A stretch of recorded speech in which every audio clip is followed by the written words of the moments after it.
tumepata bahati ya kukutana na mzee mwingine. Sasa huyu ni mzee Ali Ngoyeji kutoka Utemi wa Busia.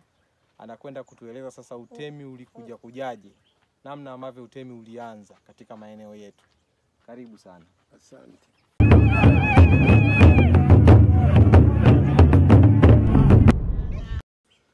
Kiasili Wasukuma walitokea Afrika Magharibi, maeneo ya Kamerun, wakaja wakielekea kusini na kusini mashariki, na baadhi yao wakati wakiendelea kuja huku kusini waligawanyika, wengine wakaelekea magharibi, kundi jingine likaendelea kuja kusini mashariki, ikafika sehemu moja ambayo kwa sasa iko Uganda, inaitwa Lukaranga.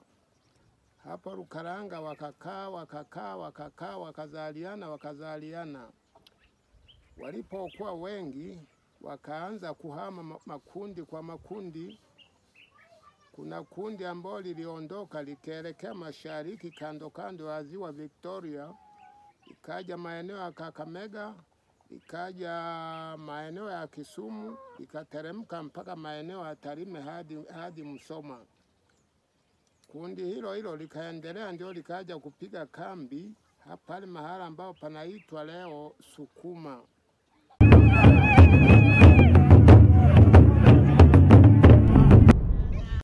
Baada ya kuishi hapo wakazaliana.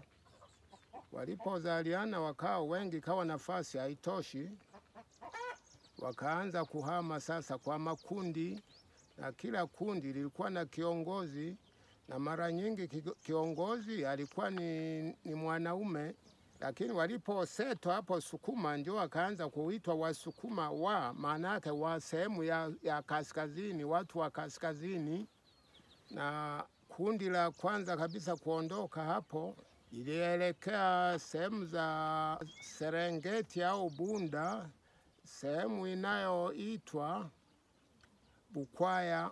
Wao ndio kundi la kwanza. Baadaye ndio kaondoka makundi mengine, na hatimaye mpaka sasa wengine wakafika mpaka huku Busia. Ndipo sasa wakawa wanafanya makazi sehemu ambayo waliona kwamba inafaa kuishi, na mara nyingi walikuwa naishi kwenye maeneo ya milima yenye majabali, na mle kwenye milima ya majabali kuna mapango, na hayo mapango ndio ilikuwa miji yao, kwa sababu walikuwa hawajui kujenga, hawakuwa na vitendea kazi.